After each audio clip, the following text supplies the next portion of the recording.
For today, I'm going to be serving you up my thoughts on The Menu. It is a new dark comedy, satire, thriller, suspense, cooking movie.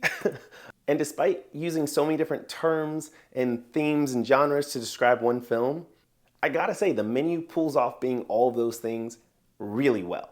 One thing I will say off jump is that this film is not whatever you think it is. And I watch a lot of movies. I had a lot of thoughts about what this movie was gonna be, and I was not very excited by any of those thoughts. So all of this made The Menu, for me, a pretty pleasant surprise. Essentially, we have this super exclusive, expensive, private restaurant on this private island where all these pretentious people come together to enjoy what they think is gonna be this incredible meal. And don't get me wrong, it does appear to be an incredible, once-in-a-lifetime sort of meal. But the night keeps taking darker and darker turns as each course progresses. This head chef at this super exclusive restaurant is played by Ralph Fiennes, and I must say his performance, chef's kiss.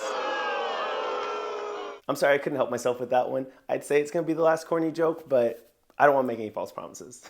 These super exclusive dinners only have 12 guests, but the main couple that's taking us on this journey as far as the audience perspective is Nicholas Hoult, and really Anya Taylor-Joy is the character whose eyes the audience is seeing all this story unfold. Since, for reasons we find out later, she was basically a last-minute ad, so she's learning about this whole meal and experience. And while that setup could easily have come off as a cheap storytelling gimmick, Anya's performance and this script pulled off really well. I think we've all seen how Anya Taylor-Joy has been taking over our screens on Netflix and the big screen, so I don't really feel a need to say anything more than she continues to be an absolute gem and incredible actress at every turn. But I will say, in The Menu, Nicholas Hoult is a standout in this film because of how peculiar his character is. You only find out as the story progresses how much there really is to this character that you don't really see coming, don't really understand when the movie first begins.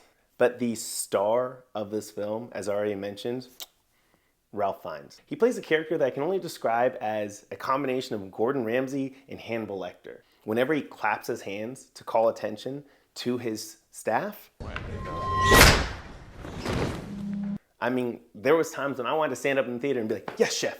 And John Leguizamo is also in this film, and he's someone that I've just really liked for as long as I can remember. So it was just fun to have him in because he brings his own comic relief to the film. And actually, speaking of comic relief, like I said at the beginning, this is a dark comedy. I think this is worth applauding because a lot of comedic moments in other films can really take you out of the moment.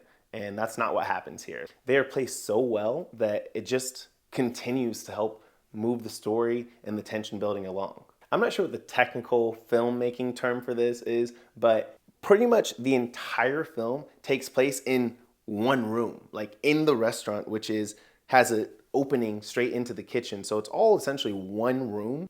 And this is something that could make a film feel like it's dragging on, or it's something that can be done for films that are coming from the stage to the big screen. And while The Menu is something that I do not think would translate very well as a stage performance, everything taking place in this single setting of the restaurant, it just works. And that actually brings me back to the suspense building in this film.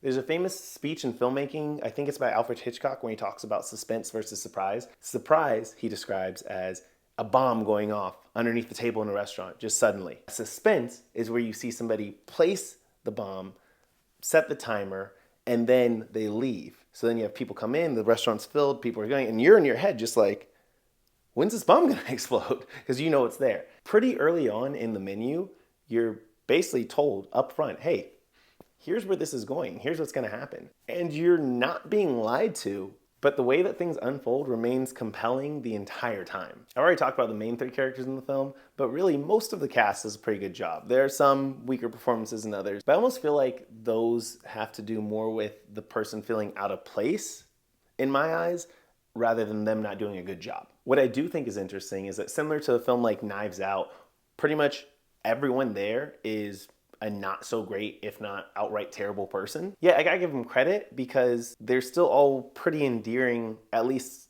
to some degree. Like, I didn't find myself actively rooting against any of them or rooting for bad things to happen to any of them. And I'd even say that applies to the head chef, which brings up some conflicting emotions because he is like the antagonist causing these bad things to happen to others. But I think when you see Ralph Fiennes' performance, you'll understand what I mean. Outside of the characters and the restaurant, the food is another star of this film. So make sure that you don't watch it hungry because you might get hungry along the way. However, I can definitely understand anyone losing their appetite while watching the movie. Like I said at the beginning, whatever you think this film is about, you're probably wrong. And I don't mean in like a shocking, sort of crazy way, like Sorry to Bother You, which is one of my favorite films. Definitely something I want to talk about very soon. But I just mean that this film is creative in a different, unique way.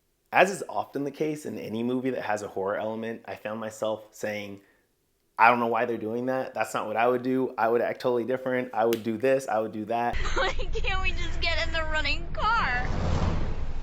Are you crazy? Let's hide behind the chainsaws. That can sometimes take me out of a film or make it a little bit cheesy or just seem not smart. But once again, coming back to the script of this film, they kind of explain why characters are doing certain things, behaving a certain way.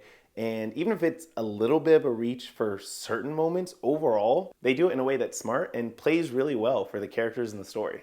And if you're wondering, should I watch this movie? I can't answer that for you. All I can say is that if you watch something like Midsummer, for example, and you appreciated the quality of the film but didn't actually enjoy watching it, which is how I personally felt, I would say watch The Menu. Because you kind of get that same quality of filmmaking, but you actually get to enjoy yourself along the way, even if you do feel a little bit uncomfortable at certain moments. Thanks so much for watching this review. Let me know if you get to check out The Menu, what you thought of it. I'd love to hear. And I'd really appreciate if you subscribe. I'm still new to these, but I'm just having such a blast making all of these reviews. I really appreciate you watching and looking forward to talking to you about more movies very soon.